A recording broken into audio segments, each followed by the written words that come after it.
Please go ahead, sir. We are live now. Good afternoon, everyone, and welcome all my panelists on today's webinar on the subject of self-reliance for Indian refractory industry. My name is Deepak Sharma, and I am co-founder and director at Canvic Consulting. I would be hosting this webinar, and thanks to ASSOCHAM for bringing in an illustrious panel on Indian refractory industry.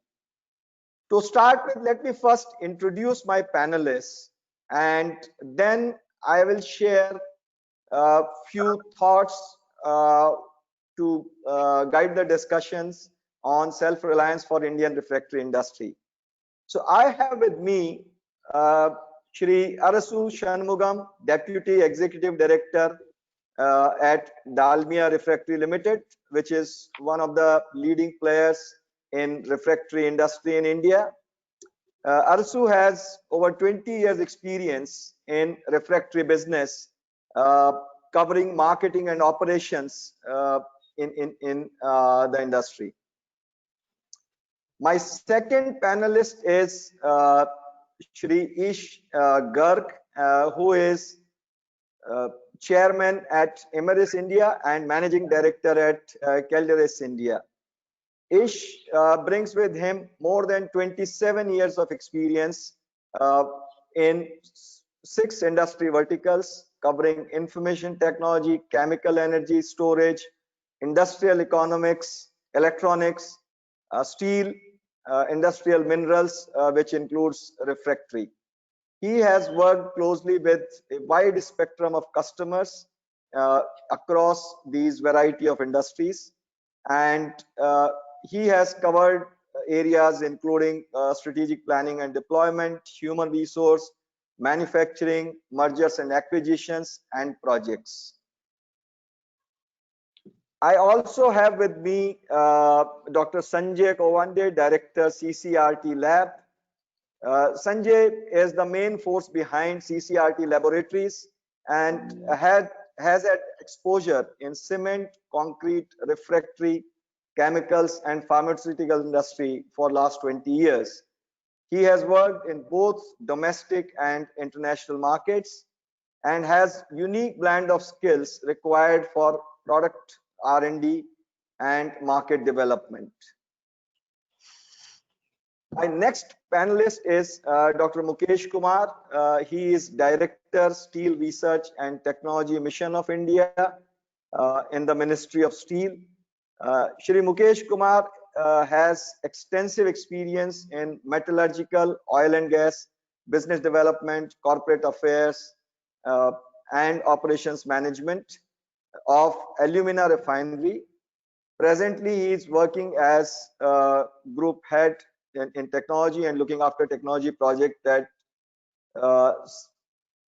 Sesa Sterlite, developing innovative culture in the group with a focus on zero discharge, zero waste, and zero harm through development and implementation of state-of-the-art technology.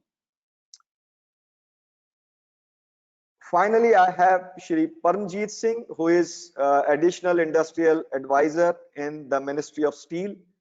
Mr. Paramjeet Singh has worked on research and development in iron and steel sectors, evaluation of R&D projects received from industry, and he has coordinated various R&D missions and technological matters in the iron and steel sector. Thank you, gentlemen, for being present on this panel. I welcome you all on behalf of ASSOCHAM and look forward to a very, very enlightening discussion on self-reliance for Indian refractory industry.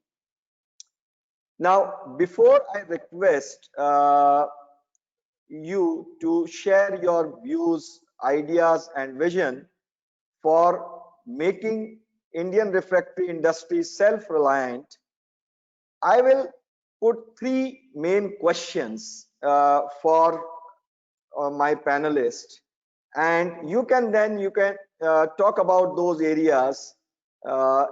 You have 15 to 20 minutes to share your ideas, and I will request each one of you one by one in the order I have introduced you. Now, 3 questions what I have for today's discussion are that Atmanirbhar Bharat or self-reliant India is our country's vision, our Prime Minister's vision to make Indian industry self-reliant and competitive. Looking into specific aspects of Indian refractory industry, what opportunities and challenges do you foresee from Atmanirbhar Bharat mission? That's my question number 1. Question number 2 is, what steps is your organization taking to become self-reliant? And question number 3 is, what kind of support and help do you think the government can provide to the industry, R&D organizations, and the whole ecosystem to help achieve this mission of being self-reliant? So the first part, opportunities and challenges you see from self-reliant mission. The second part, what steps is your organization taking? And the third part, what help or support do you think the government can provide to the industry and R&D setup, organizations, and the broader ecosystem in the Indian refractory industry? Now, with this introduction and focus on the specific issues for this webinar, may I now request Arasu Shanmugam to start with and share his ideas and what his organization is working on to make us self-reliant in refractory industry. Thank you, Mr. Deepak Sharma. Am I audible? Yes. So good afternoon, gentlemen on the panel. Let me straight away get into the subject. First of all, thank you very much for giving this opportunity for me. Since the beginning he said, so I'm completing 3 decades of experience in refractories, started in 91. So all along I'm in refractory, and I have seen this industry growing, in various stages and evolving into different models. But one thing which I used to hear always is that without a refractory, not even a single kg of steel or cement can be produced, because this is very, very important for these core industries. The fact is also the same, but on the other side, the importance of this refractory is given by either these users or even some government agencies are really a matter of concern which we need to look at. Now let me come to the questions, the 3 important aspects what we was shared in the beginning, that is opportunities of this self-reliant. Yes, I would say on raw material, particularly refractories, if you start with, on raw material front, we definitely as Bharatvasis, we have a challenge, because the kind of raw material which is blessed by, for the other countries are not there. And but at the same time, we also have a lot of deposits of minerals. If you broadly divide the entire refractory space, you can divide it into 2 major groups. That one is alumina sector, another one is the magnesite sector. I mean, both shaped, unshaped, everything comes in both these 2 categories. And alumina sector, we are fairly equipped with resources in country.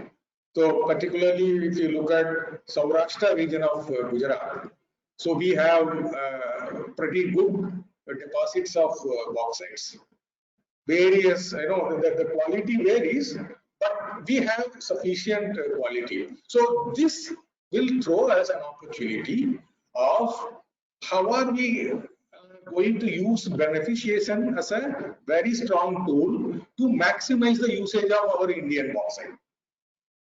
So this is one major opportunity of utilizing this refractory grade bauxite, which is available in particularly two pockets. The major pocket is Saurashtra region. Another pocket comes in Chhattisgarh, old Madhya Pradesh, in that region. These are the two areas where a huge deposit of bauxite is available.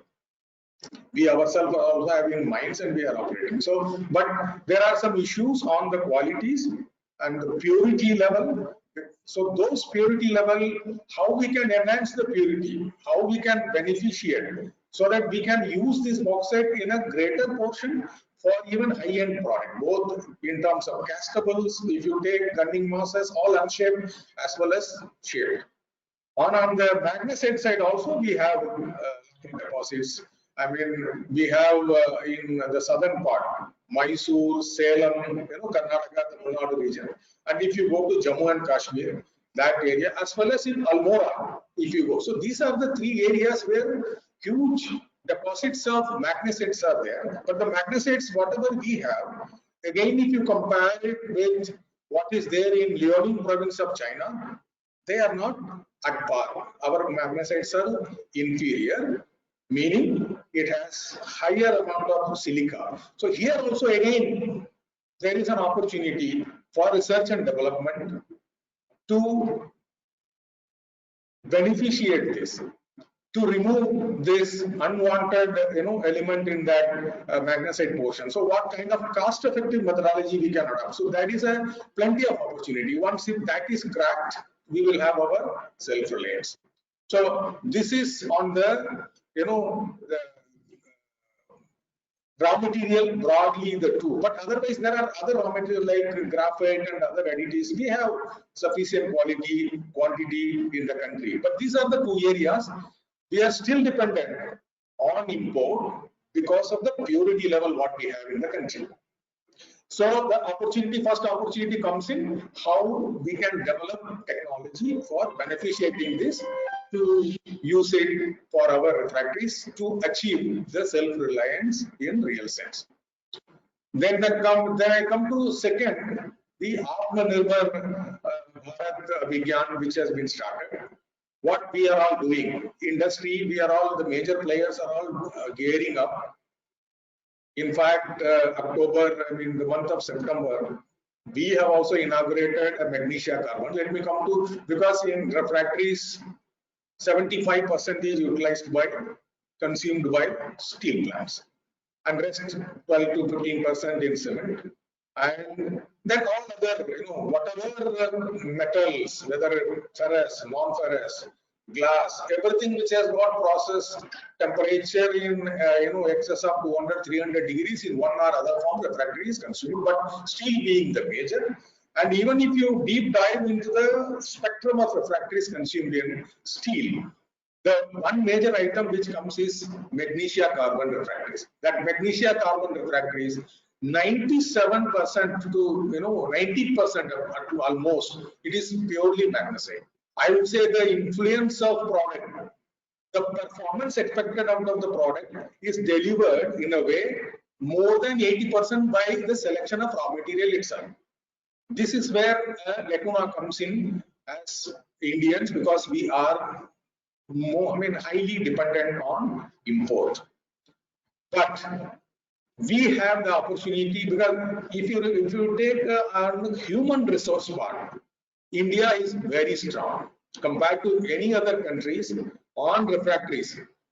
Both technologists, operation expertise, machineries handling capabilities, knowledge base, everything if you take, we are absolutely well placed. But this raw material dependence only makes us, handicap in a way. So that is why the first part I said we have to work on beneficiation technologies, which is not going to come immediately. But if you work, I think nothing is impossible. Answer is there, but it will take some time, energy, cooperation, everything. So what we have done, one is at least 100% value addition in India, how it can happen. You may depend on import for some purer variety of raw material which you cannot spell out in immediate future. But at least we can ensure that 100% product is produced in the country. 100% value addition on the raw material is done. So now, out of roughly around 300,000 tons of magnesia carbon, which is coming, refractories finished good, which is coming into the country, which is forming almost 75% of the total volume, that we can cut down to zero in coming 1.5–2 years time. At least we in Dalmia Refractories, we have taken an initiative of putting up 100,000 ton in the year capacity. One phase is over, another 2 phases are coming. And with that, at least 35 to 40% of the country's total import we ourselves, single company can serve, and our peers are also enhancing their capacity. So that's why I said in coming 2 years, the highly consumed magnesia carbon refractories for steel 100% will be made in the country. So the project, investment required by the industry is already taken care, and we are leading in that front. So that way, Atmanirbhar is happening on building capacity for the refractory. And other refractories, yes, there are still voluminous refractory will be required. Like if you take silica, which will be required very much once when you go for a kind of coke ovens and larger blast furnaces with 3 or 4 stoves, which are nowadays single blast furnace can give 3 million, 4 million, 5 million ton steel. So it requires high quality stoves, which require silica bricks. For that, we are 100% having raw material in the country. Silica is one product which is 100% we are fully equipped to manufacture in the country. So Atmanirbhar on starting part of your value chain in steel, if you take from coke, and then the end, magnesia carbon for steel, secondary steel making, as well as your closed cast refractories. So all those refractories, Atmanirbhar India is geared up. But having said this first 2, 3, and come to the third point about what kind of assistance and help can come from government. So one, definitely, I think in 2, 3 earlier forum also, we have requested Dr. Mukesh Misra, and thank you. I think sharing this, stage with him at least 3 or 4 forums, and mostly depending, on steel technology and refractories. And because this is a very great initiative which government has, now taken, that SRTM, Steel Research and Technology Mission. So Dr. Mukesh Kumar and his institution can play a major role in bringing together the end user steel producer and refractories for collaboration, as well as they even pioneering the technology development, which I indicated in the first part. Because we as a commercial institute, we are prepared, but our focus get also diverted into making value creation, taking care of customers, and I would say nowadays the refractories earlier, I still remember when I started my career in 1990, we used to send tons of refractories and they will pay per ton this much rupees he will take, and then customer will manage. But now the scenario is totally changed. And steel people say, I will pay you for every ton of steel what I produce. So you manage, you make, design, bring, apply, take care, monitor, everything you do. So that way, that's why I was telling that in last 3 decades in front of me, the evolution of refractory business has really come very, very far, and then we are still looking forward to go, in a even better manner. So that it's also good in a way that the core business of steel is producing steel. They take care of core business, and we go on assist them in taking care of the refractories. So the government can play. First of all, let me give some 3 points. Number 1, as I was mentioning in the first point, we have a great amount of deposit in bauxite as well as magnesite, but most of the mines are still closed on one or other name. They say elephant sanctuary, they say something, some forest or something, clearances.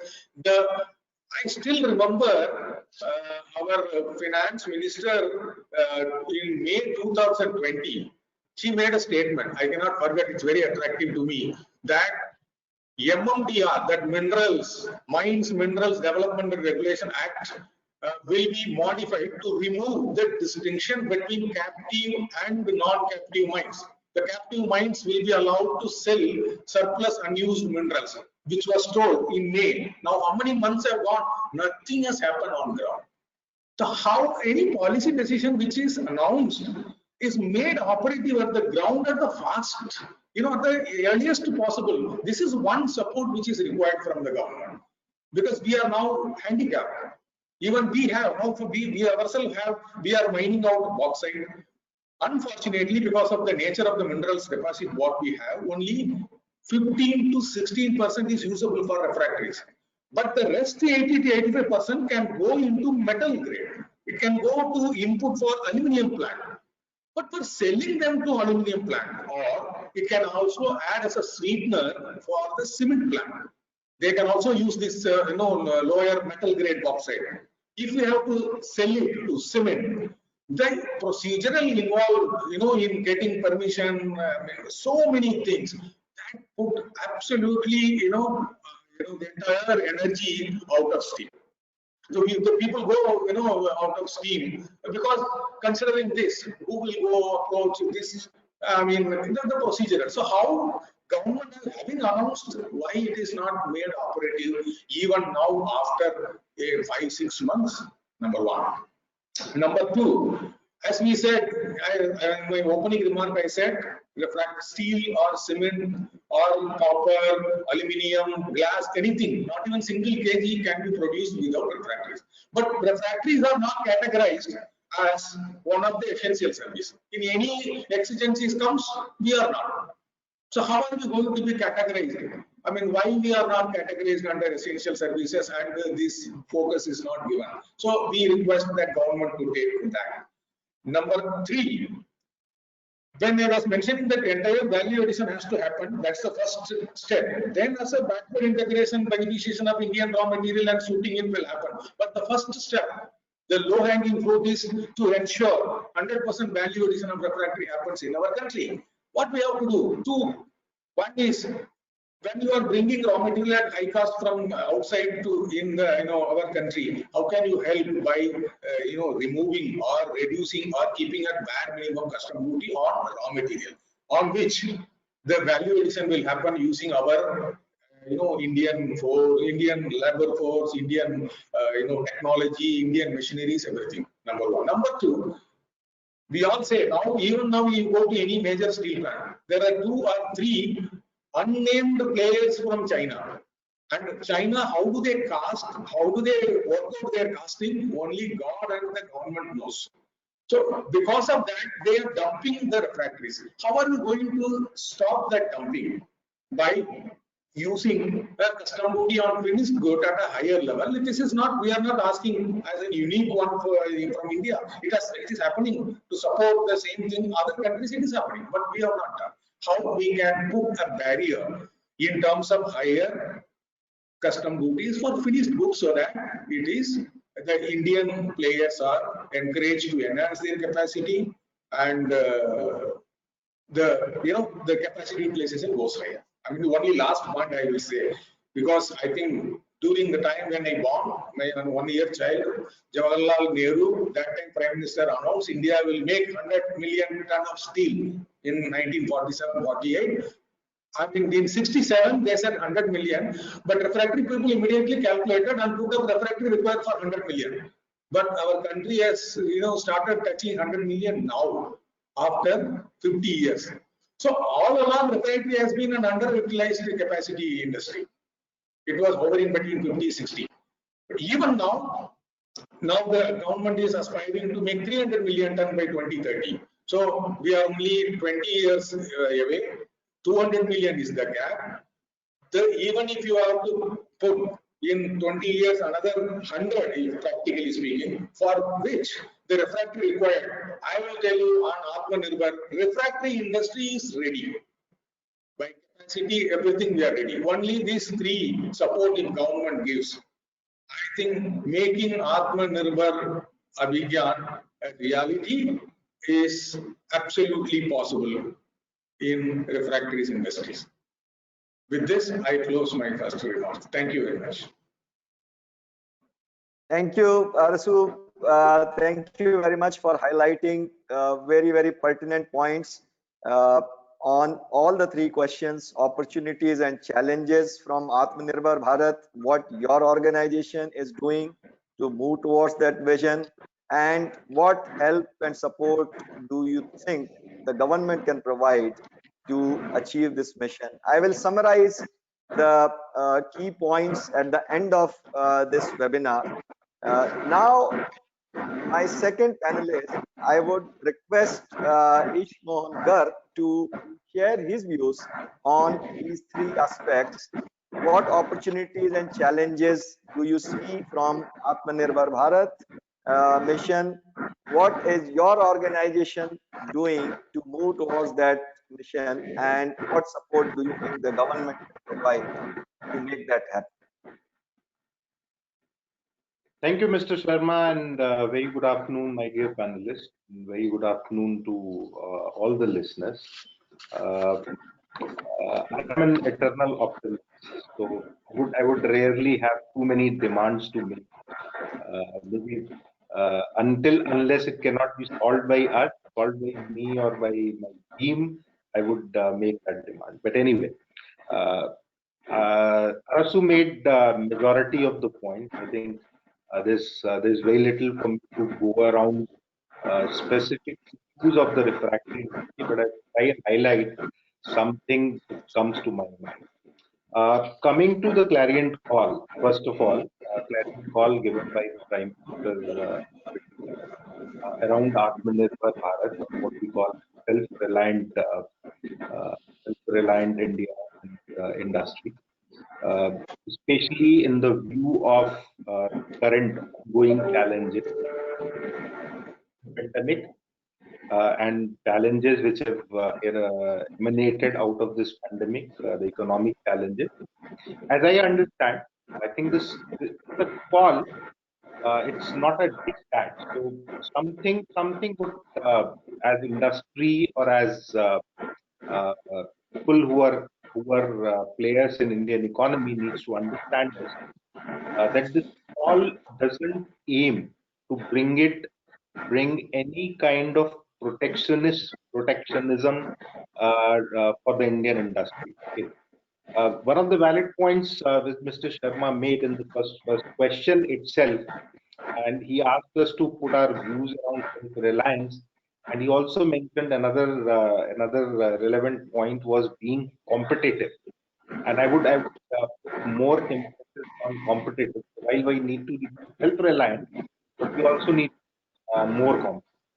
So as I said, self-reliant does not mean protectionism. India as a country always had a potential, will always have a potential, and it cannot cut off from the rest of the world. We cannot afford to be cutting off from the world. People may say that anti-globalization has happened, but trust me, the way globalization has happened or the way connections have happened on economic front over the last many decades, it's practically impossible to reverse those connections. So anti-globalization to me would be correction of certain things which have happened, or correction of certain things wherein the globalization has brought ills to a specific industry or ills to a specific country or a region, but nothing beyond that. Important thing here is before why there is a need to be self-reliant. Looking at Indian economy, I think every one of us would agree with the fact that India's economy is one of the fastest growing economy in the world. In the world, It was and it is even today. Just take a simple calculation, and I throw this example in many of my debates, that if 1.35 billion people of the country have to have shelter, 2 pair of clothes, and 2 square meals a day, compare it with just do a simple mathematics and compare it with the current numbers of the country. This country has the potential to grow at the rate of 7 to 8% at least for next 2 decades. Considering that the population continues to grow at the rate which is 50% of which at which it has grown in the last 30 years. So imagine the kind of potential we are sitting in this place, and why there is a need to be self-reliant. So not the need to become protectionist, but the need to support Indian economy, the need to support Indian industry, and moreover, need to support the Indian population. And that's the way I read. This. Often it's said that every adversity brings an opportunity. And something what pleases me, I'm not a refractory industry professional, unlike Arasu. Arasu has spent 3 decades in refractory. I've been hopping industry to industry. and the large part of my experience goes in consumer industry, that's steel. Over the last 4 years, since I've been to this industry, one thing which I always felt was the recognition of refractory as an industry as such. Starting 2016, since I joined this industry till today, I think it's only probably it was waiting, the industry or Indian economy was waiting for an adversity like COVID-19 for a humble industry like refractory to be recognized as an important part of Indian economy. We spoke about a need of refractory. We often say that if you have to make 1 kg of steel, you need refractory. You cannot make it without refractory or for that matter, cement. We often forget there's no part of economy, no part of industry which can run if there isn't refractory present, if the refractory is not taken care of. Steel might be 70% or 80% of total refractory consumption. 10% might be cement, but believe me, to run all these industries, you need power. And large part of power in the country still comes through thermal power route. Often we neglect it, but not a single unit of power through a thermal power route, or for that matter, nuclear, wherever there are boilers, can be produced if there isn't refractory available. For our energy needs, largely we are dependent on petrochemicals. Not a kg of petrol or diesel can be produced if there isn't refractory present. So it might be very humble, very small industry, but believe me, steel and cement come later, but what enables steel and cement also are important, and they also need refractory. So rightly so, if there is temperature, and industry is all about temperature and pressure, engineering is all about temperature and pressure, you need refractory. You cannot ignore refractory at any cost. A bit unfortunate, this industry has been ignored, and I would not blame anyone for this. I would rather blame the industry itself for the ignorance which was there in this industry over the last many decades. Industry actually failed to convince or to impress upon its users, impress upon the policy makers, impress upon other stakeholders the importance of this industry. And we waited for a pandemic to understand that refractory plays a role. And why so? Because suddenly in the month of April and May, the industry after industry, be it steel, be it cement, whatever was operating, or power or petrochemical or anything which was operating, started realizing that they would come to a grinding halt if they do not get support from all the corners to get their refractory needs. They cannot run their processes. So that's the first point. I think that's where I see an opportunity today, getting the recognition of this industry in the eyes of its stakeholder, and most importantly in its own eyes. Yes, we are important. Yes, we play an important role in the growth of economy. Raw materials is a subject which is very widely discussed. Obviously, no industry can run without raw material, and Arasu explained it quite adequately about alumina, magnesia, availability of those minerals in the country, our dependence on imports from different countries, including China. Often we tend to forget another important aspect on raw materials. I draw my experience of working in steel industry, because that's the place where I've worked for maximum number of years. Look back 20 years or 30 years back, and I'm sure Dr. Mukesh Kumar would bring in more expertise. He's a technologist, I am not. The quality of iron ore and quality of coal in the country, what it used to be and what it is today even, for that matter, and the efficiency to which steel used, some of these key ingredients of steel making 30 years or 20 years back, and the role technology played in upgrading the technology, wherein you could not do anything about what is available naturally to you, and still enabling usage of not so good, not so fit raw material which was available in the country, to be used in manufacturing best quality steel in the most efficient way. We can always talk about exploration or mining or the support which we require from government, but more than that, my emphasis remains on development of technology for beneficiation, development of technology for processes, development of technology in terms of formulation, in terms of usage of what's available with us in the country. And that's where the need arises of resources or factors of talent and support from institutions, support from academics, support from research and development institution, to help industry from outside and from within the industry to develop such technologies wherein with what is available in the country, we can make world-class refractory in the country for the processes which are run by different industries in the country. This surely requires a huge emphasis on talent. This surely requires huge emphasis on research and development. This surely requires huge emphasis and somewhere a selfless investment in R&D, which is rare to be seen and bit unfortunate on the part of refractory industry, rare to be seen in the industry itself. Why so?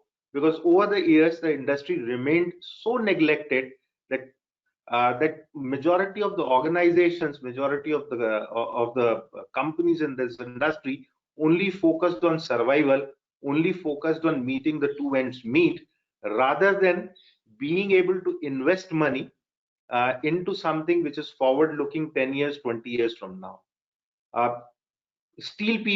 People who know steel, and Dr. Mukesh Kumar can say more on this, they talk about technologies which could be used 10 years, 20 years, 30 years from now. And today they discuss that. Refractory, we discuss about something which is going to happen today, this week, maximum this month. So that's the plight of the industry in which we are operating. Obviously, this requires collaboration.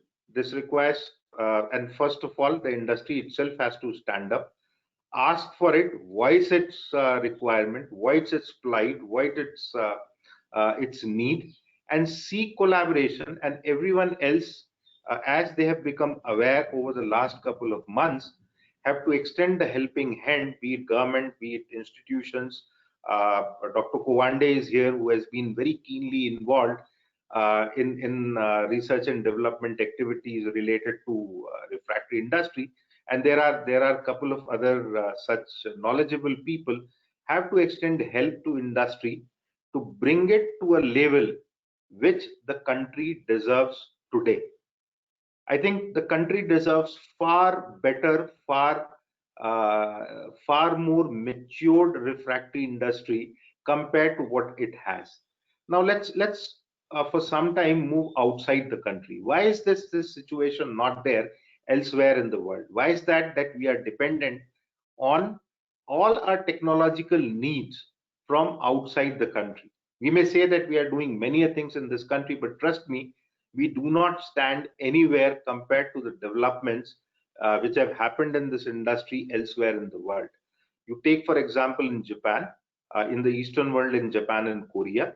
I would not speak about China because it's more of scale of economy rather than development or borrowed technology. Travel towards West, the kind of development which have happened in the industry in West, we have not been able to get them back in the country for the sheer reason that the return industry it gives in this country is not adequate to justify those kinds of investments in technology or even implementation of those best practices which are available anywhere else, whether in the Eastern world or in the Western world. Now, that's where the role of some of the multinationals, and we happen to be one of them, and there are many of them, and I would probably take name, and please pardon me in case if I miss, be it RHI Magnesita or Vesuvius or Imerys or Calderis or anyone else who have been coming from developed world, who have access to years of research, years of technology, an encouragement for them to bring those best practices to the country, a country which is poised to grow, a country which is expected to grow the fastest in the world. But then they must see the advantage of bringing it in here, wherein the return remains justified in the investment which they would make to bring it here. Some of us have been bold enough, me included, or my organization included, who took that step, that not waiting for returns, we have still been trying and bringing in. And that's where I come to your second question. What is that what we are doing? Bringing in whatever best is available or is accessible to us anywhere in the world to the country. So talk about different parts of the value chain, starting from raw material. Development and production of synthetic raw material. So we can also always crib about availability of natural raw materials or unavailability of natural raw material, but there is a vast field which is open for development of synthetic raw material which are environment friendly, not make you dependent on the kind of resources which are or the quality of resources which are available or which nature provides to you, just because you are constrained by your geography. And you can still do development of many raw materials to produce something which is better, not equivalent, but rather better than the best of the products which are available anywhere else in the world. Those technologies are available, and we have been attempting to bring those technologies in the country over the last many years. Second part, the development of refractory technology itself.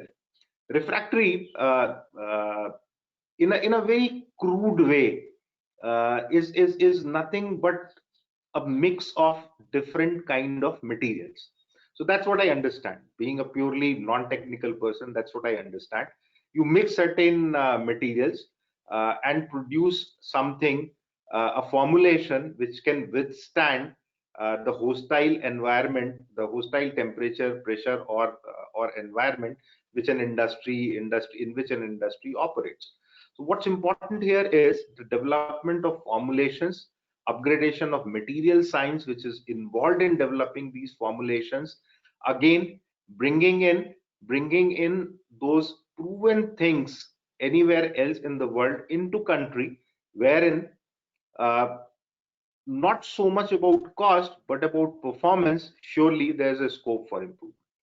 Today we are battling with a challenge called climate change, and two industries which are the major consumers of refractory, steel and cement, are probably the biggest contributor to this challenge as far as all the galaxy of industries are concerned.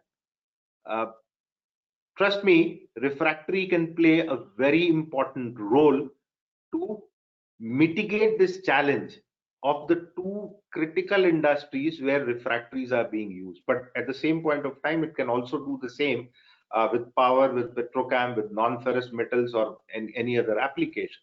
Refractory plays a critical role. But the unfortunate part here is we wake up only when the crisis erupts. So we woke up about importance of refractory when COVID struck. Otherwise, we were not. Time to wake up and time to realize that refractory can do a proper selection and formulation of refractory can do wonders, not only on your cost, on your efficiency, but also to mitigate the challenges of future, and climate change being one very critical of them. Uh, Talent. I spoke about technology, and technology cannot be developed without talent. We are fortunate to have some very good institutes in the country, IIT BHU being one of the premier ones, who offer who offers courses in ceramic technology, and there are many others. But mere presence of institution or industry is not good enough to be able to nurture the good talent to take forward the industry to future. These institutions have been there for decades. The industry has been there for decades. Why is that? That still country, despite the fact that there are every year, if not thousand but hundreds of students who can become tomorrow's specialist in material sciences and ceramics, the industry is able to attract very few of them to itself. And even those who get attracted to this industry, hardly 10% of them stay, and over a period of time rise and become significant contributors of the industry. So there's something which is lacking. There's something which is lacking here. There's something which lacks attraction of and retention of good talent in the industry. And I'm not company specific. It's not about me or my organization. I think it's true to majority of the organization. There's something which needs to be done so that the talent comes into this industry, which is so important for economic development of a country. A baby step from our side, which we as an organization are doing, is providing very good opportunities to the talent which we take in. And I'm sure some of our peers are also following suit. So they're also trying to do it. We have ultimately woken up and realized that if we have to sustain, if we have to grow, we have to invest in this. But a greater realization to this fact needs to be there in the policy makers, in the minds of our customers, in the minds of our stakeholders, because it's not only that industry can support and develop this talent, but also all other stakeholders play a very critical role. Last one, and the most important one, support from customers. So I would not even go to government. Maybe I would leave that subject to the wisdom of Dr. Kumar, and Arasu has already mentioned that. But customers to realize and understand that they need to now start investing. And when I'm saying investing, does not mean that they need to buy shares of refractory industry or invest money into refractory industry, but they need to make an intellectual investment in this industry. Otherwise, India's dream, which in turn will break down to the dream of different organizations to grow, be it steel, be it cement, or be it anything else, would only remain a dream. It's a wake-up call for all of us. Insignificant, but it's like ant in elephant's foot. Very insignificant, but it can be very much troublesome if attention is not paid by customer industries to their baby brother, which is refractory. it requires an immediate attention from our customer industry, the user industry, their associations to support us to create opportunities to help and contribute intellectually in development and to support adaptation of new technologies, even if it comes at a fractional incremental cost. It plays an important role, but it's important because if we don't do it today, believe me, we'll be laggard on many front of economic development in years to come, and it won't happen. It would remain only on a piece of paper as a policy, but it won't happen. Support from government, I'm not a big fan of asking for SOPs. So asking for reduction in custom duties and asking for reduction in taxes, or asking for free leases of mines, or asking for other SOPs. I think I strongly believe that government in its own wits, and some of the most intellectual people are there in high offices in this government. They know, and they know it very well, what they need to be doing to develop economy and industry in this country. So I trust the government, I trust the decision makers. The idea here is to put forward the bitter truth. Idea here is to put forward some difficult issues for consideration of all the stakeholders, and I'm sure going forward we would be maintain the similar momentum in all the forums wherein refractory industry, I'll once again come back to the same point, maintains and increases its recognition as an important player in development of economy of a country, and especially a country which is expected to be growing fastest for at least a decade, if not more than that. Thank you very much. These are few points I thought I would put forward to this August panel.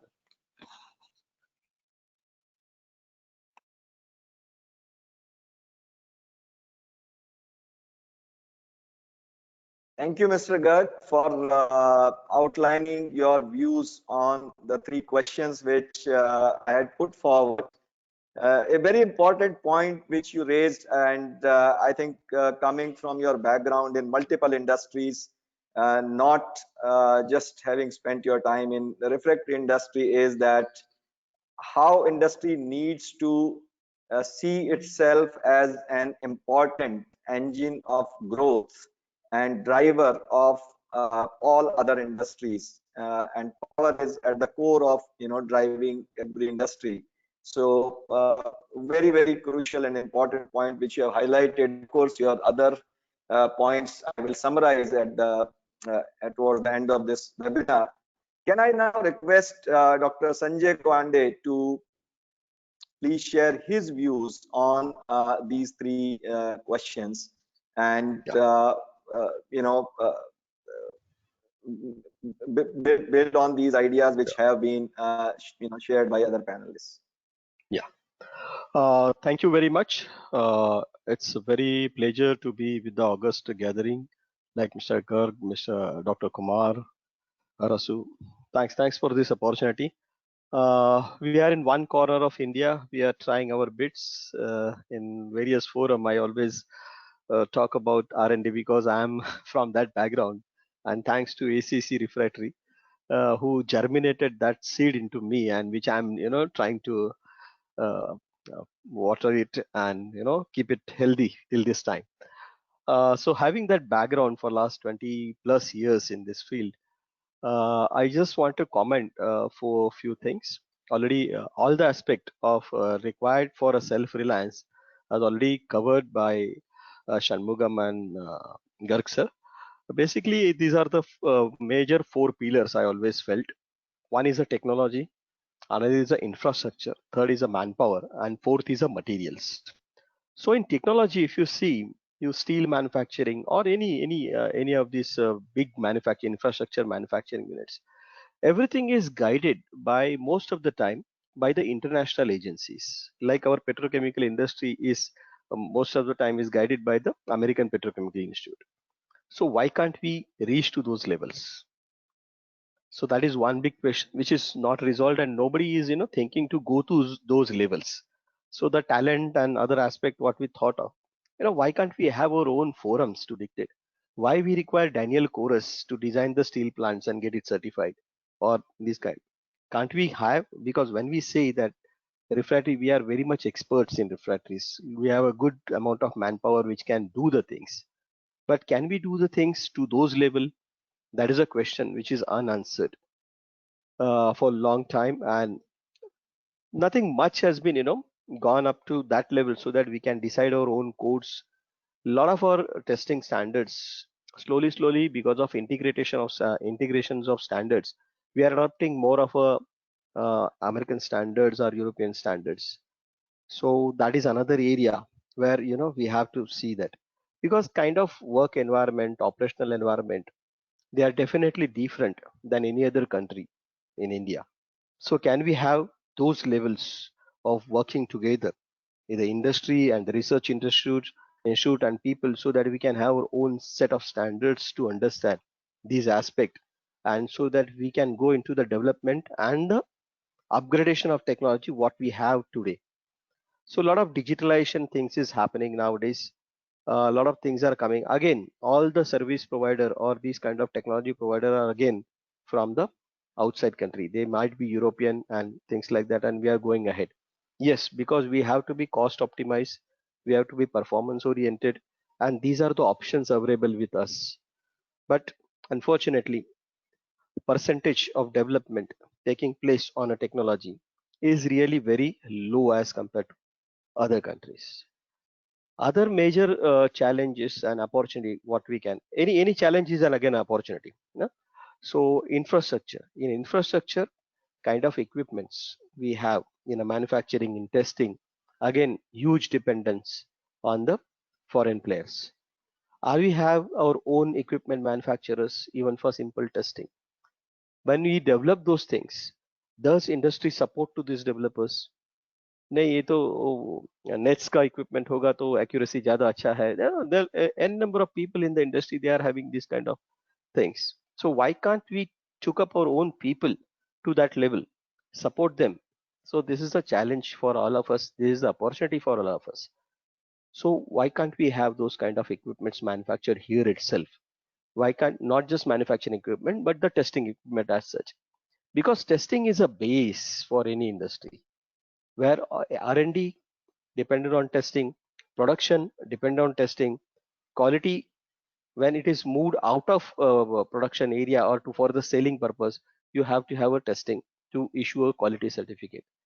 Then unfortunately, I would put it very painfully, unfortunately, testing has become a very, unless otherwise those 4 or 5 big people, they have owned their labs, but overall unorganized refractory manufacturers or semi-organized manufacturers, they don't have एक alumina का result आ गया, so everything is done. But nowadays everybody has realized it is not just only percentage alumina, but it's that impurity which is 0.1% or 1%, which is at that low level plays a havoc into the operational parameters. So that is where we have to go for. We have to go for that ppm level of research, and we just can't be just alumina 90% चाहिए, 84% चाहिए. It's that impurity which is at ppm level plays a role. So we have to go back to our drawing board.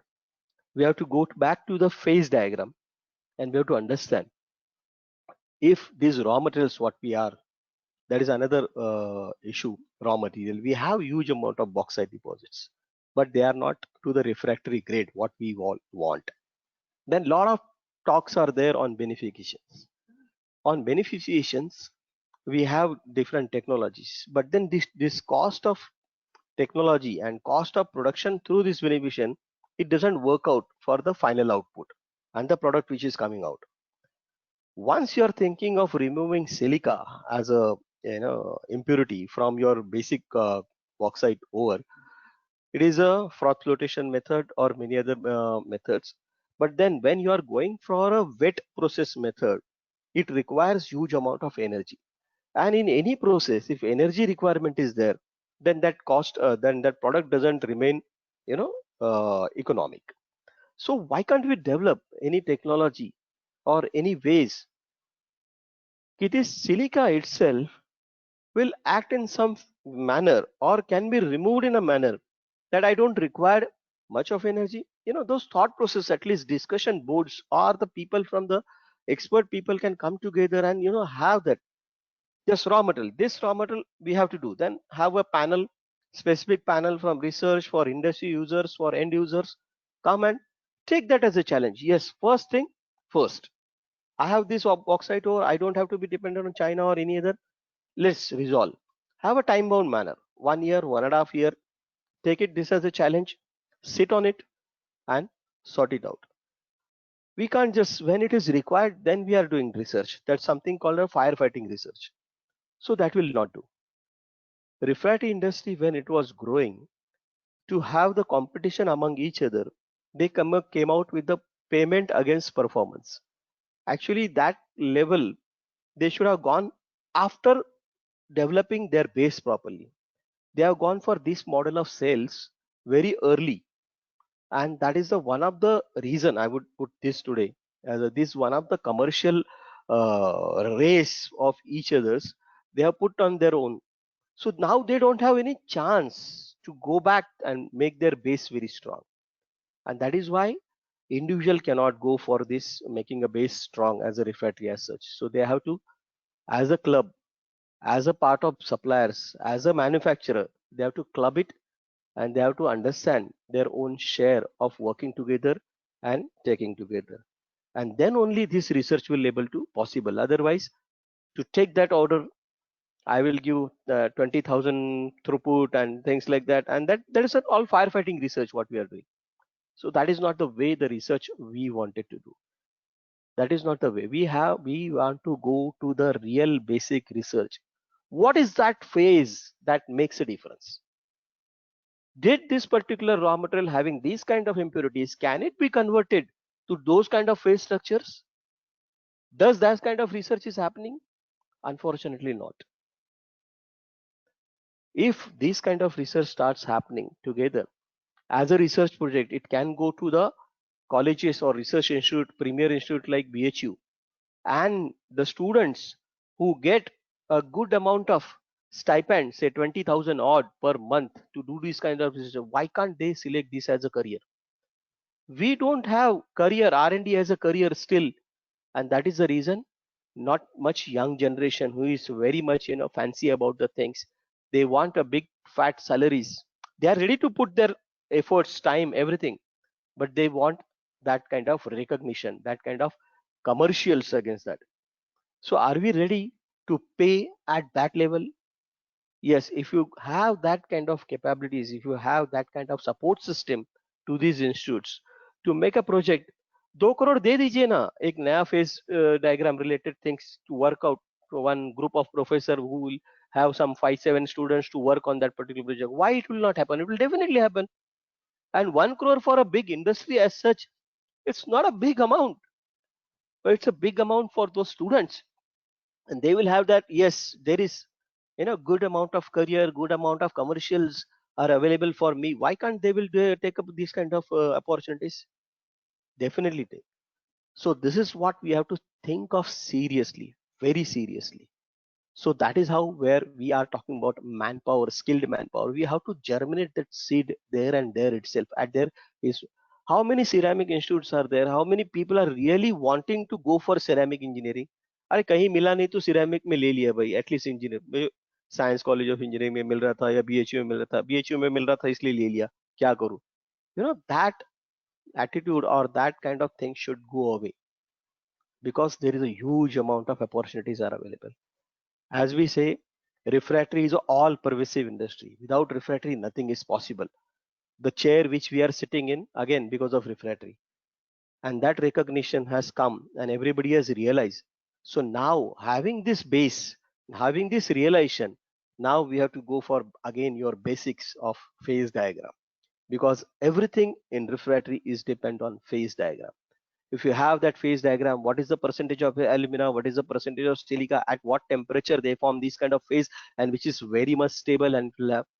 Still, I don't see any lime is considered as one of the best melting points, but still lime refractories are not much use or much development in India.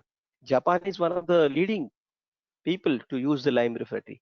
Why still we cannot have that kind of why we have to import if it is required from India? Why India is not able to manufacture? So these are the questions which are there for so many years, and they are not answered by many of the people, because people don't have that time to wait and work on basic research. People are there to just to take his pie. आज calories का ये order मैंने उठा लिया, उनको ये rate में हमने दे दिया. So all these things are happening. This is a practical what I'm talking about, and that is how we don't have any time to do the basic research. That is what my submission. So how it will be done? So what we contribute? We as an independent research organizations, we are working on various support services to many manufacturers. We are not just enable accredited testing lab helping Calderys or Tata Refractory in many of their projects, or inter L&T for their implementation projects, in helping them in quality assessment, third-party inspector. Even third-party inspectors, why we need COTIS? Why we need KBR USA? Why can't we have our own inspection agencies to those levels? That is what why when being a third party inspection lab, when a lot of people come to our lab, you know, many of these inspectors are there from electronics background, they are from mechanical background, and they really don't know. They may be from Tata Projects, they may be from EIL, they may be from any other Indian inspection agency, and really it's a pathetic. So there is a huge opportunity, huge scope for the students that has to be made aware at college level. Those kind of awareness campaign has to be done. What are the scope is available in this particular field? So a lot of young guys will be get excited. Yes, I have this opportunity. A lot of international petrochemical plants and many other plants are done by India, like in Indonesia, Qatar, or your Dangote, Nigeria. So many projects are happening in India. So we are capturing even that market also because of some of our EPC giants, So why can't have that kind of manpower development? Why can't have that kind of excitement created at that level? So that is what is more important. And on raw material research, as I said, we have to go down to the basics. We have to understand the phase diagrams again. There is a concept of self sacrificing. When we are saying that in refractory there are two major impacts. One is the abrasion resistance, and there is the thermal impact, and various unwanted phase formation because of the high temperature and the presence of impurity. So can we develop certain refractories where these impurities will be remain like that, but these impurities will work as a self consuming within the process? If this kind of idea can work, like in construction, I would say, to avoid the corrosion, they have a self-sacrificing zinc anodes. So zinc anodes sacrifice themselves to protect the steel. So can we have in refractory brick itself certain things which will in that particular process can sacrifice themselves to protect the brick and its integrity? So even these kind of you know ideas can be thrown for the research, and people can work on this, and we can consume the refractories with raw materials with those impurities itself. You don't have to beneficiation of them. Okay, this impurity is there. Okay, then I can manufacture this kind of self-sacrificial refractory, and this can be consumed in glass, or this can be consumed in steel. This can be consumed in petrochemical. Even that is possible. So out of the box thinking is required, and that is where CCRT laboratories is playing a role. We are developing a lot of new things. We are working on dry processes for the beneficiation projects, as well as we are trying to understand this impure raw materials, how they can be used in particular industry. If it is not suitable for a steel, then what is a glass level in say other industry which is having that kind of alumina and which can consume these low level raw materials? Even that kind of diagrams should be drawn, and those kind of particular product can be made classified, and we can grade those refractory grade 1, refractory grade 2, refractory grade 3. So within refractory grade raw materials we can have different grades. So refractory grade bauxite Number two, will we can go for the metal industries, ferroalloys industries, something like that. So we can avoid or we can utilize that impure raw materials as it is, rather than spending much on making them purified and going for the next level. So that is what I wanted to talk about. And third, this is what we are doing research, and then support from government and R&D. Of course, definitely a lot of support is required. The Skill India is already in a process, so some kind of diploma or some kind of things can be developed to the refractory inspection level or refractory research level, and that can be made available where huge fortunes can be seen to the student. And if that can entice these people to take admission into these roles, that will help a lot of people. And some other R&D benefits are already there, where you can have 125% of tax benefits. All those kind of should be made aware to all these people if they are not. And we can have some mandatory budgets, rather than putting imports duties on, because I also personally feel that the Chinese material बहुत सस्ता है. If they are manufacturing at that level, then why can't we manufacture? So we have to take it that as a challenge. Okay, why, instead of putting some 50% import duty on that, so how they can achieve that, and why we cannot achieve that? If we do have those two parallels, we can get answers out of it, I think. And that is the way we should. Okay, for to develop that particular infrastructure, then government can come into picture and gives support for R&D, support for basic research. That can happen, but again, that is also not required from a government as such. We can pull it together. It may be the under the umbrella of IRMA or many other opportunities or forums are available, like Steel Manufacturer Association can come and create one fund, or these kind of things.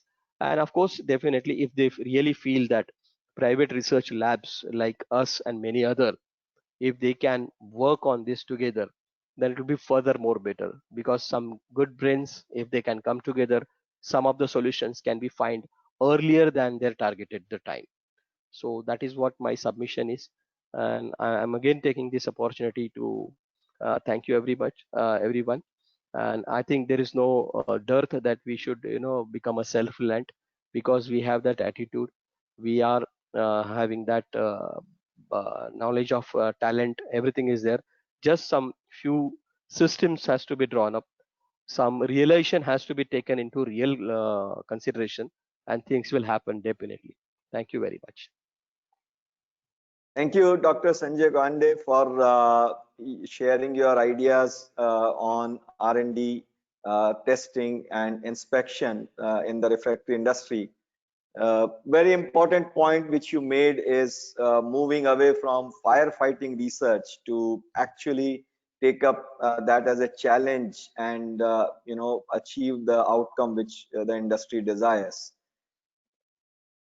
I will now request Dr. Mukesh Kumar to share his views on these three questions on opportunities, challenges, what your organization is working on towards these ideas, and what all support the industry can have to achieve that mission.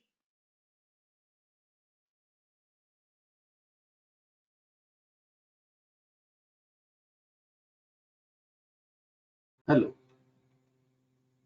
Good afternoon to all, and thanks, Sarmaji, for giving me this opportunity. I think most of the points have been covered by Mr. Arsu, Mr. Garg, and R&D and detail has been covered by Dr. Sanjay. The first point, Sarmaji, what you raised is how to make a self-reliant and competitive refractory industry. If I see from that angle, because basically 4 factors are there.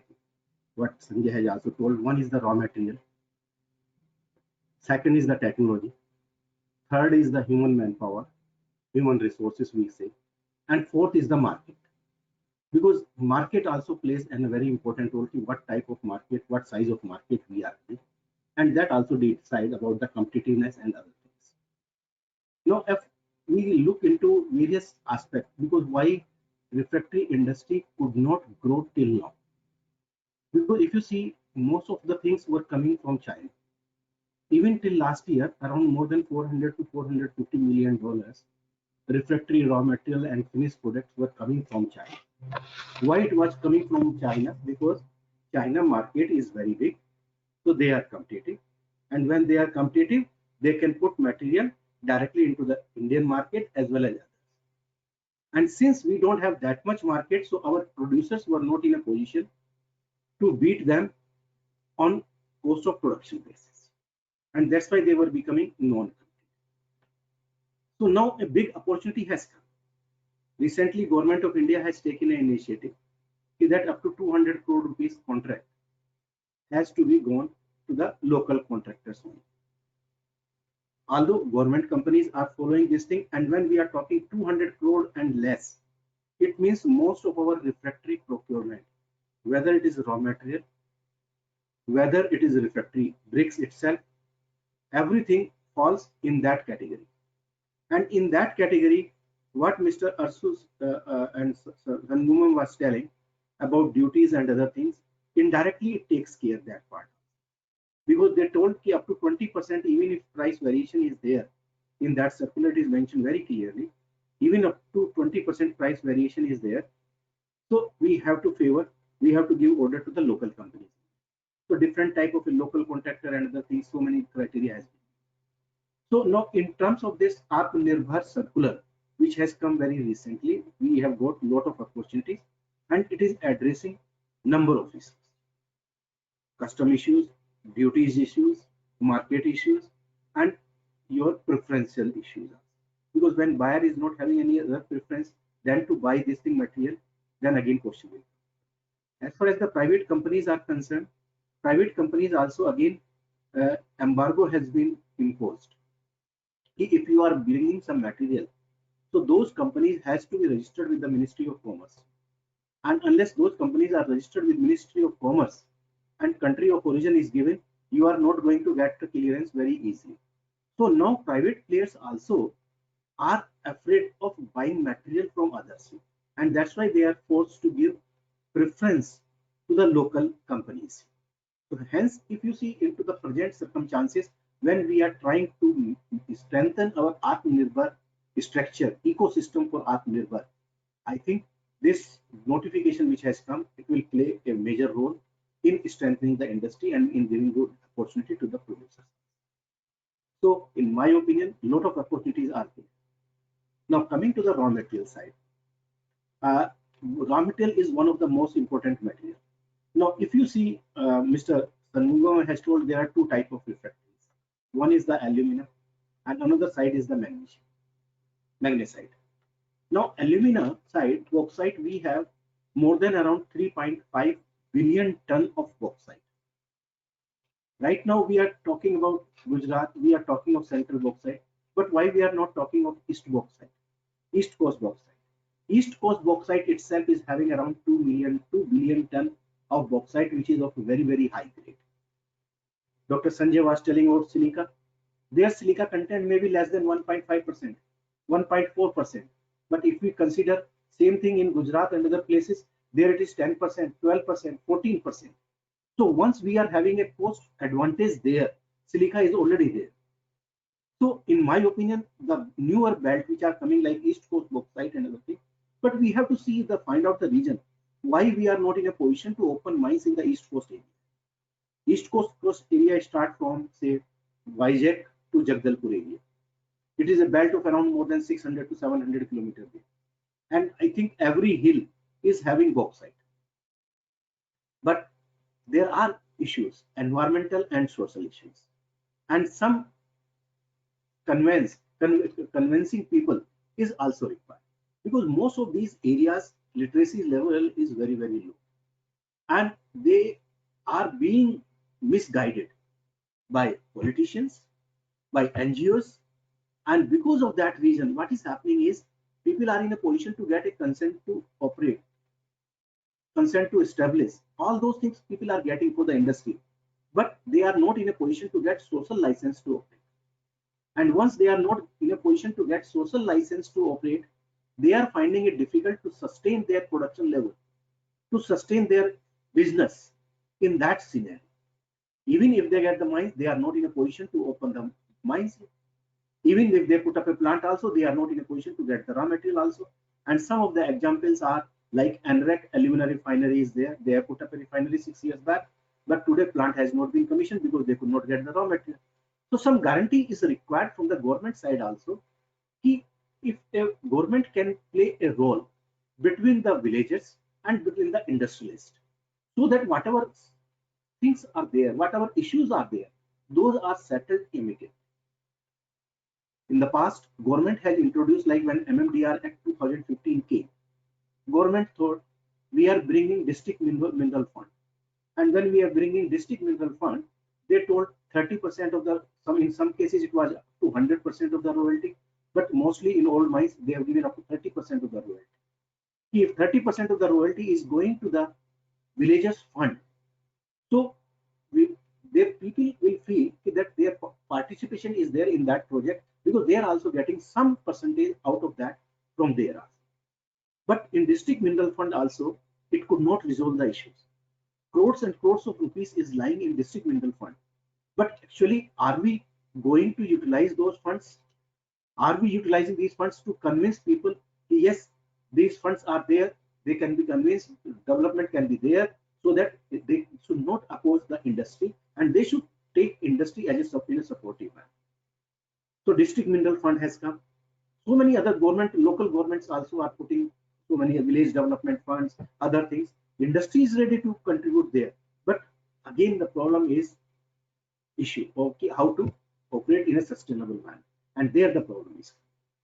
Now, they told me about technology.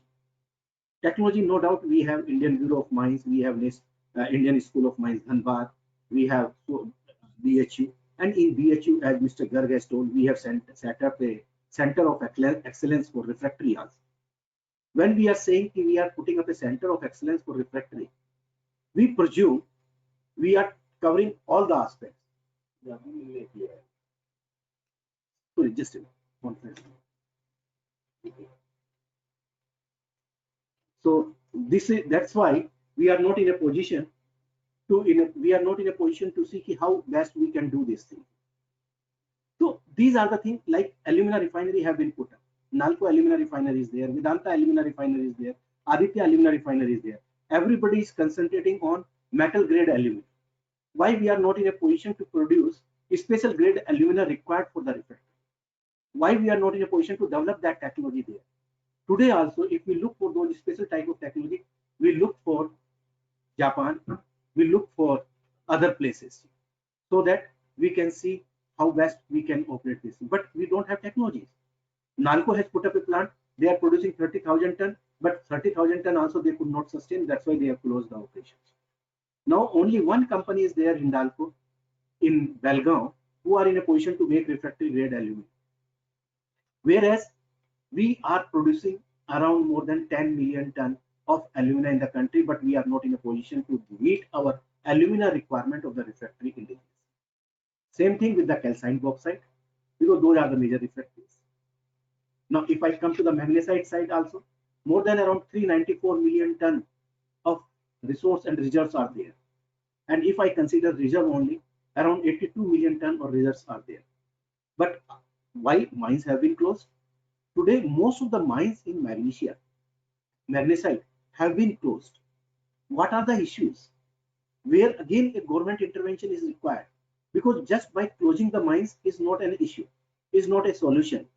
If you are closing down the mines, it means where the refractory manufacturer will go, from where he will bring the bauxite, from where he will bring the refractory magnesite. So those things are there. So if a industry or mines are closed for the last more than 4 years, 5 years, 6 years, a platform need to be created where industry and government can sit together and can find out ways where are the issues, so that these raw materials availability should not become an issue and it is available easily, and all those materials can be utilized for the benefit of the industry. If we are in a position to utilize our own resources, I am sure we will be competitive also, and we will not be competitive only in India, but we will be in a position to export our refractory products outside this country also. We have so much resources available. Today, if I see from the this thing Chinese point of view, they may be having around 25-26% of the total magnesite bauxite deposit, but they are supplying 60 to 70% of the raw material to the entire world. They are supplying from China. Why they could do it? Because ease of doing business has to come there. Although we are talking ease of doing business, but where the business is going, why industries are getting closed, those things also need to be taken care of. This. I was just checking some data. What Mr. Garg has told, a collaborative approach is required. If you see, go in Australia, if you go in Japan, if you go in UK, USA, there are collaborative platforms where industries join hand together and they take a collaborative project which can be beneficial for the entire industries. But in India, that platform was missing because most of the companies were there. They believe only in individual research, and when they are doing individual research, you know, this type of research required cannot be done by an individual. It is time has come when we have to promote the principle of collaborative research, and unless we do a collaborative research, it will not be possible to handle issues of mega nature. Individual industry can do day-to-day R&D work, but they cannot plan for a long term. Like Mr. Garg is sitting here, RHI is there. They know how they are collaborating with the steel plants. They are continuously getting feedback from the steel plant. Then they are modifying their products.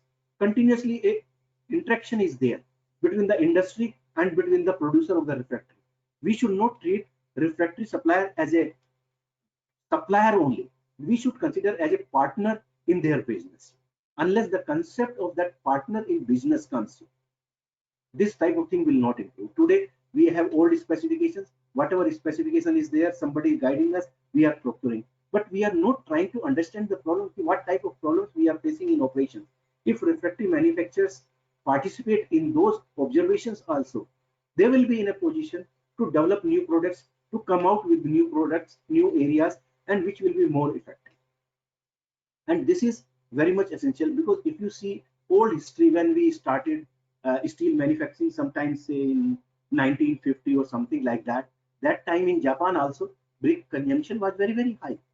But today, why we could reach in Japan at a level of around 8 kg refractory consumption, less than 8 kg they are getting in steel manufacturing, against which we are having, we say we are doing around 12 to 13 kg. But if we see the entire cycle, in entire cycle, it will not come less than 15 to 20 kg. So it means we are in India almost 2.5 times more refractory we are consuming than what our competitors in Japan are producing.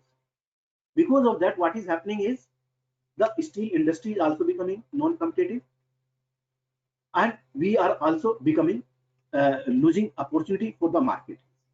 So in case a collaborative approach develops, definitely we will be in a position to strengthen steel sector also, as well as to strengthen our R&D sector also, which is very, very essential as well. Today, our import is of only around $400 million, but we are going to increase our steel production from, say, today 110 million ton to around 258 million ton. That is our target by 2030. And if you consider the refractory requirement today is around 1.5 million ton, and that 1.5 million ton is going to increase to around 3.5 to 3.6 million ton. How much opportunity is there for us? How much opportunities are there for refractory industry to grow? So to 1.5 to 3.5 in next 10 years, we have to grow. So this is only from the steel. Similarly, from the cement also, we are going to catch up around 600 million ton from present level of around 400 million ton in cement industry. Non-ferrous industry, new industries are coming because today, if you see, our obvious geological potential area is around 8 lakh square kilometer, and only 10% has been explored. 90% government is putting more focus on exploration. If we find more minerals, more resources, means more industry can come, and definitely in next 10 years those industries are going to come. So there are a lot of opportunities industry can catch. So I can summarize my this thing is, number one, government intervention is must in identifying resources and in resolving issues which industry alone cannot handle. And those are basically environmental and social issues. Some platform need to be created. And number two, collaborative approach has to be adopted. Without collaborative approach, it may be difficult to become Atmanirbhar or to become competitive in this world market. If we want to be competitive, because you have used the word competitive also, so we have to go for a collaborative basis. And number three, as far as the market is concerned, market is not there only in India, but market is there outside India also. But it is only up to us how we take advantage of this situation. So I think if we can handle these three issues, we can be Atmanirbhar, we can be competitive, and we can be very, very self. Thank you. Thank you, Dr. Mukesh Kumar, for sharing your views and ideas on how Indian refractory industry can become self-reliant and more competitive. Can I now request Mr. Paramjit Singh to share his views on Indian refractory industry and how he foresees this to become self-reliant and competitive going forward?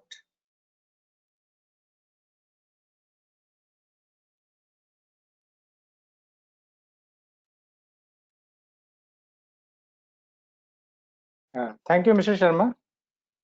Am I audible to all? Yes, sir, you are. Please Am go I ahead. audible? Okay, thank you. Thank you very much. Thank you very much. First of all, I would like to thank the organizers to give me the opportunity to share my experience. Yesterday evening, I received the invitation that tomorrow I have to be there to discuss regarding that self-reliance for Indian refractory industry. Basically, all the eminent speakers have, you can say, shared their views on the challenges. Challenges are definitely what they have discussed. Challenges are many. But as you see, Dr. Mukesh right now just said that Japan is doing very well. Their refractory consumption is 8 kg. Our consumption is very high. We need to basically focus what exactly they are doing. As I learned that they are basically using more of the monolithic refractories rather than the bricks. If in India, if you see, still we are using around 28% of refractories, and if you see the other global practices, they are using around 40 to 60% of the monolithic. Maybe that is one of the reasons. Second thing is this, as Dr. Mukesh says, that we have the raw materials, we need to work on that. In that case, Ministry of Steel has an R&D scheme. We request all the industry and the academia, they should come work together and come forward to us with the proposal, which is really workable.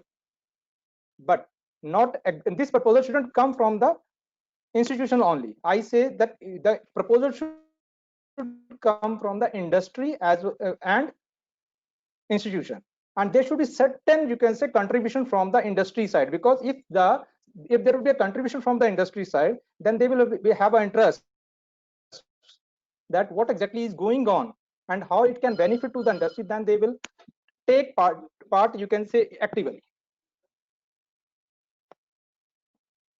As Dr. Mukesh said that our present steel production is 110 million ton, we are going to with around 250 million ton. Means our steel production or consumption is going to increase, our refractory consumption and consumption is going to be increased. The challenge is that if the refractory consumption is going to be increased, we need to produce the quality refractory so that we can reduce the consumption of refractory per ton of the steel. As the Japan is working at 8 kg per ton, we should take a challenge that when we will reach by 2030, at least we should reach that benchmark. We should achieve that. We should be consuming 8 kg of the refractory per ton of the steel, because refractory not only helping adding the cost to the production, but it also, you can say, adds to the quality of the steel. If your refractory erosion at high temperature, when we are making a steel is less, your non-mechanical occlusions will be less. So that is a big challenge, because when now most of the steel which is being imported in the country is from Japan or any other country. What we see that most of the steel, what they say, their steels are more cleaner. Automotive industry, mostly the steel which is being used in the automotive industry, that is from the either from the Japan or Korea. Reason behind is this: they are producing a cleaner steel with low level of inclusion rating. So in that case, the challenge is that we industry and the refractory manufacturers, user and the producer of the refractory, they need to come together. They need to understand each other's problems, because what is basically how the process is taking place, that refractory person has to understand. Basically, they need to see at what temperature they are working, what are the you can say atmospheric conditions over there. They need to understand that, and based on that, if they will come together, then I think we can achieve. It is not it is I can say we can achieve the Atmanirbhar mission of Pradhan Mantri ji by working together. So actually what is happening, the R&D jo ho rahi hai, that is R&D which is happening in the institution, that is being kept in the institution only. It is not being, you can say, shared with the industry or anybody else. So we need to work together, either it is in industry, academia, user and manufacturer, all together need to work together. And I think that institute which is developed by the under the aegis of Ministry of Steel, Dr. Mukesh Kumar is the director of that institute, SRTMI, that can play a major role in this to achieve the objective of this Atmanirbhar Bharat. Thank you very much.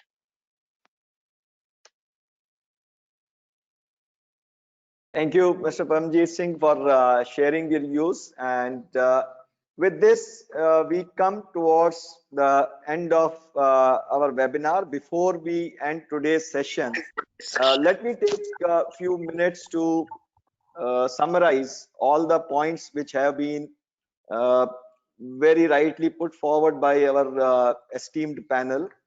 So to start with, on this subject of self-reliance for Indian refractory industry, in today's webinar, we have an esteemed panel who highlighted various aspects on the subject. Let me first take up what Arasu Shanmugam shared in the beginning of this webinar. On the questions of issues and challenges, he highlighted raw material as one challenge, which was referring to the availability of the raw material for certain kind of raw material. But there, the ideas put forward were that R&D should be done, and that challenge can be converted into an opportunity, though it might take some time, but it is a feasibility which he sees that way. On the second aspect, on what his organization is doing, he highlighted setting up of new capacity to meet the demand for refractory for the steel industry, and they are setting up 100,000 tons per year capacity, which he believes would be able to fulfill 35 to 40% of current Indian imports. Then finally, on the help from the government side, I think one point which was clearly made was bringing together steel industry and refractory business, which has been highlighted by other panelists also, that how can both the industry who is the user of refractory, as well as the companies which are manufacturing refractory, can partner with each other, can collaborate with each other to map match the demand which will arise from it. The other points also were related to the speed of policy implementation and whatever procedural hurdles which could be there in implementing, clearing those hurdles in implementing those policies. He also made a very pertinent point that when refractory is the base of every industry, then what it takes to call it as an essential service, what it requires to put it under essential category. So I think these were the points made from our first panelist, Mr. Arsu Shanmugam, and very rightly highlighted all the important areas which the industry requires to become self-reliant. Our second panelist, Mr. Ishmohan Garg, highlighted more on making the industry competitive and how this industry can be very important partner in India's economic growth. As we all know, when the Indian economy grows at 7, 8, 9%, manufacturing has to play a very important role in that, and in turn, Indian refractory industry becomes a very important partner of that growth. Mr. Garg also highlighted the aspects of globalization and the idea which sometimes gets discussed about reversing globalization or anti-globalization, which he believes is less likely because of the highly integrated nature of the global economies today.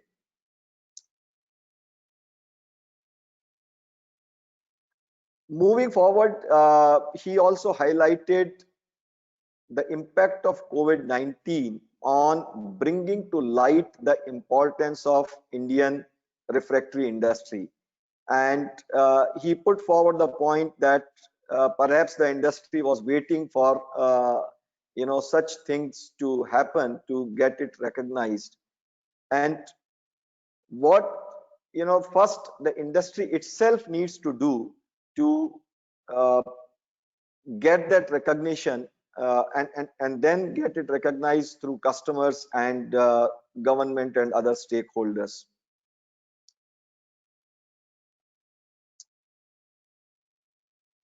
On what his organization is working on to improve and leverage the opportunities in Indian refractory industry, he talked about the best practices which are there in the developed world and other countries which are following those best practices. So his organization is playing an instrumental role in bringing those best practices to the Indian companies and Indian refractory industry. And those best practices he highlighted right from raw material in development and processing of raw material, and not just relying on the natural availability of raw material, but also making synthetic raw material, which is also environment friendly. And in that connection, Mr. Garg also highlighted the role of climate change and why it is so important to work towards technologies and ideas which help us deal with climate change.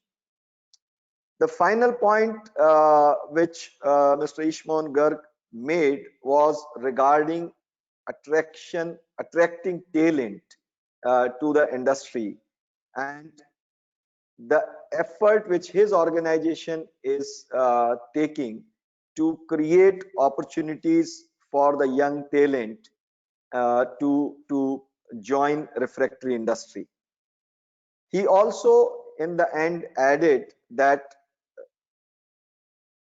it is important to have support from the customers, and the customers of refractory industry needs to be intellectually interested in this whole value chain to make refractory industry self-reliant. So I think these were some of the very important points which covered all aspects of the refractory industry.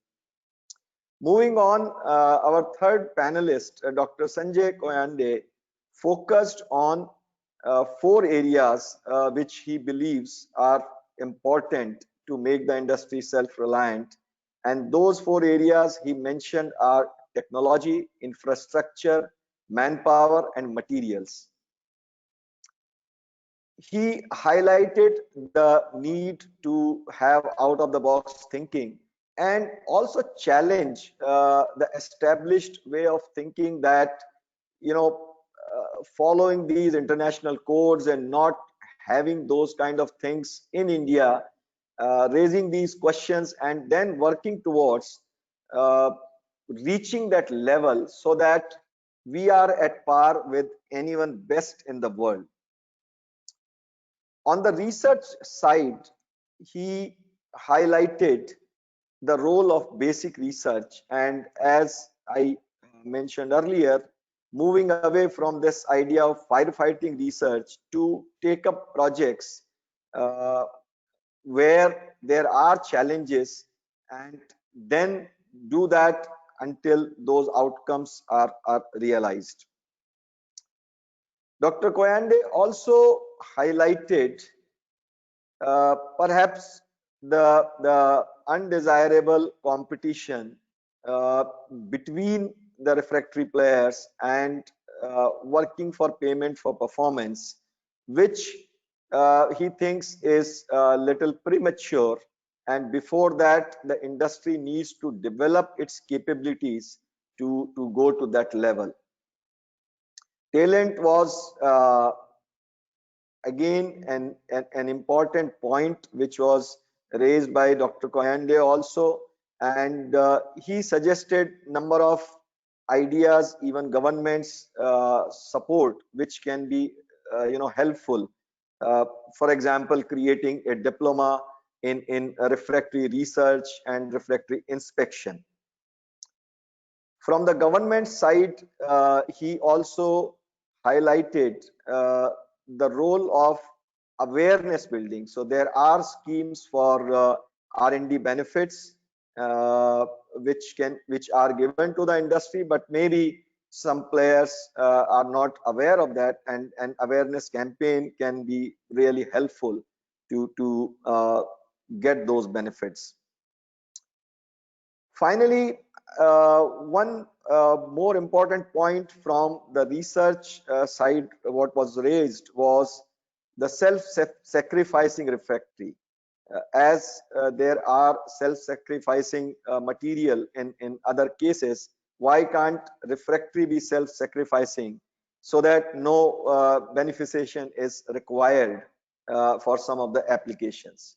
So I think these were very comprehensive thoughts which Mr. Koyande put forward from the research perspective, covering technology, infrastructure, manpower, and materials. The next panelist, Dr. Mukesh Kumar,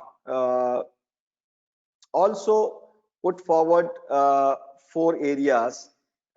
Some of them had an overlap, including raw material, manpower, but he highlighted the importance of markets because markets creates demand, and that demand creates scale, and scale creates cost competitiveness.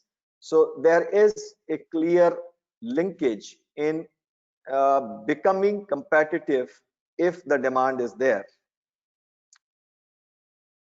Then Dr. Kumar highlighted government's schemes which have been which have come to help industry make self-reliant. For example, there is a scheme which says that up to 200 crores of the contract it has to be awarded to the local players, and these type of schemes take care of the duty, market, and preferential treatment which can be given to the Indian industry. There was another aspect which was raised by Dr. Kumar was embargo and registration with Ministry of Commerce, and providing country of origin. So these are, I think, very, very important point which the industry can take note of and can benefit from those schemes. Moving forward, Dr. Kumar also highlighted an important point on availability of raw material and the role of mine closures, or the role of the social license to operate the mines which are not opened yet. And even if there are schemes through MMRDA, but maybe the awareness and the benefits of those schemes are not communicated well enough to the stakeholders to get their buy-in to open the new mines. And that is something which, if worked upon, can help resolve the problem of raw material availability for some of the finished products. Then I think recognition by the industry itself that even though India might have a scarcity of material, or even if the material is there, the cost effectiveness might be difficult to achieve. But Dr. Kumar mentioned that even though China has 25% deposits of the world for the raw material, but it fulfills the demand of 60 to 70% of the refractory industry. So which is something which needs to be really studied and acted upon. And finally, Dr. Kumar also highlighted the collaborative approach which the Indian industry requires to become self-reliant. And the market is not just the Indian market, but it should look forward to opportunities in the international market as well. Finally, the fifth panelist on our esteemed panel, Mr. Parmjeet Singh,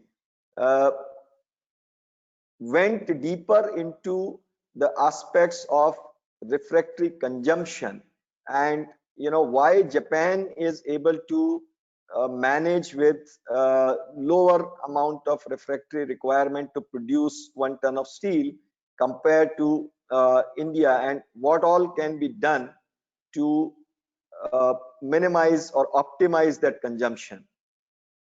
He also highlighted a highly collaborative approach between the industry and the institute, and suggested that both industry and institute can come together and put forward a proposal which then the ministry can look at. He also noted that the stake of industry in R&D is very, very important, because that can then help in realizing all the opportunities and moving the R&D engine forward for the industry. Finally, on the increasing requirement of refractory for scaling up steel industry in India, he summed up that consumption of the reduction in consumption of refractory is going to be very, very helpful to meet the demand. Otherwise, we might still be dependent on imports to serve the scale up of Indian steel industry, which both the government and the steel industry is looking forward to in next 10 years. So with that, I think we have come towards the end of this webinar. I thank ASSOCHAM for bringing in a very, very competent and high profile panel and on this webinar, and raising this subject for Indian refractory industry. I thank all people in the audience who have been with us for last 2 hours in this webinar, and listened to all our speakers patiently. And I thank again all my panelists for brilliant ideas which all of you have put forward. And last but not the least, the time kept by each one of you to the time which we had, so that we could conclude everything in time. Thank you very much, gentlemen, all of you. Look forward to these exciting discussions in future as well. Thank you very much. Thank you. Thank you. Thank you very much. Thank you. Thank you very much. Thank you. Thanks a lot. Thanks. Thank you. Bye.